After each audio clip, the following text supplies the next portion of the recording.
Hey, how you doing? Dan Land Pro here. We stated in our last video that we would show you how to do masking in Adobe Photoshop.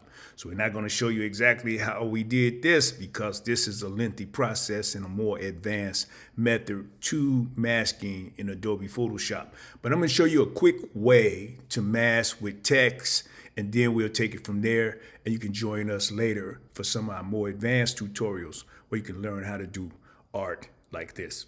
So let's get started. So I'm going to get a new tab in Photoshop. I'm going to use the same size I've been using, which is 1920 by 1080. Now I use other sizes when I'm doing posters or when I'm doing other larger prints, and I'll show you how to do that in a later tutorial. But anyway, I'm going to use this format here. We don't have to be in a lot, so we're going to use our white background. We're going to keep it at 72, and then we're going to hit create. So now I'm going to get rid of my guides because I got them set on default. So that's getting rid of my guides. So let's get started. So what I'm going to do is grab me some text, and I'm just going to type in a word. So let's just say tutorial.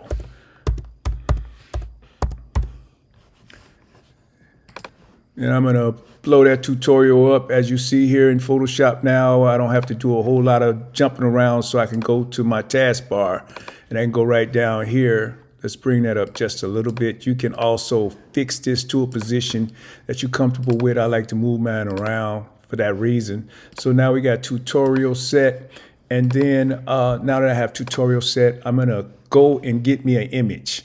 And it's real simple. So I just open up an image. Any image. So let's get something cool. I'm just going to get this thing right here. I think it's a Chicago image. And then what I do, I could have embedded that, but I'm just going to go ahead on and just move it to a new window. That'll be much easier than going back, starting all over. So I'm going to embed that. And then I'm going to shrink it down just a little bit. And I'm going to put it right over my text. You see it's over the text. Now, what I normally do in order to really get a bead on this is I might drop my opacity down to see just how I want that picture to hit that text. So as you see, I can shrink this down, and I don't want to go too far because I want to keep the signs within my text. So I'm going to use this part right here. So I got that Willis Tower right where I want it over that T.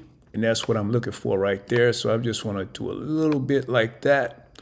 And then what I can do is I'm going to duplicate this layer first. So I'm going to go up here and I'm going to duplicate my layer. And I'm going to say duplicate. And then I'm going to say OK. Now, what I'm going to do is bring both of these opacities back up. And then I'm going to hide my top layer. And then I'm going to go to that bottom layer, that first one. I'm going to right click. And then I'm going to go down here and I'm going to hit clipping mask. Now, you see that picture is now in my text.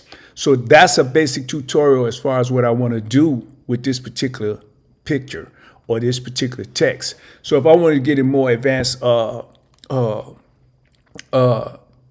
text, I can bring this one back up, and then I'm going to have it pick my subject. I'm going to go to select. I'm going to select my image, and I'm going to see if I can pick a subject out of here just to play around with to show you what I'm talking about. So we're just going to take that little bit, and then I'm going to hit mask. Now you see that's pretty much masked, right? So all I really want out of this is my Willis Tower.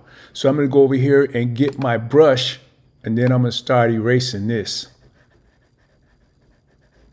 See that? I'm going to erase everything except that tower. That tower is all I want. That tower is all that I want on the rest of this T, where it says tutorial. So I'm going to erase all of that. And now you see, I got a tutorial. So you can do that with text. And that's how you mask. There's more advanced ways to mask, and I can show you that in the future. But this is pretty much a basic, simple way to mask text in Adobe Photoshop. Now, what I could also do if I wanted to put, say, a gradient behind this particular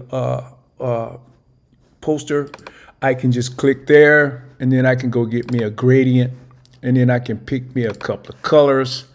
So in this particular case, I'm going to pick something out of the picture so I can have the type of gradient that I want. And then I'm going to go over here. I don't really want this blue. I'm just going to take that blue out. So I'm going to change this red to that teal. So we're going to get this teal. And I pretty much really like orange and teal on most occasions. Then I'm going to hit OK. Now I want this gradient to be a rectangle. I mean, not a rectangle, but a ellipse, a circle. So I'm just going to swipe across there. And as you see, that looks pretty cool, huh? Now, what you can really do to make it pop is I'm going to go in here, and then I'm going to come down to my stroke, and I'm going to hit stroke. Now I can get a little stroke on there. I can make that size bigger. And this will probably look better with a black stroke. So I'm going to give it a black stroke. Now, these are just some of the basic things that you can do with text. Now, I can also do some other things with this text. I can bring a photo in and make it like a tutorial. So if I want to make it look classroom-like or whatever. But right now, I just want you to see the basics. I don't want to take you too fast. But this is how you mask in Photoshop, and you can mask your text in order to bring out whatever your imagination come up with. Okay, so that's pretty much it. That's how you mask text in Photoshop. So let your imagination run wild. We're going to continue to bring you tutorials that will complement whatever your imagination is. So we want to bring you in too fast as far as the advancements on how you can do some of the effects like this. You can continue to watch YouTube videos, which is what I do sometimes, and get ideas on what I might want to be doing as far as my imagination. So until next time, my name is Dan Land Pro, youtube.com. Make sure you hit that like and that subscribe button. Peace.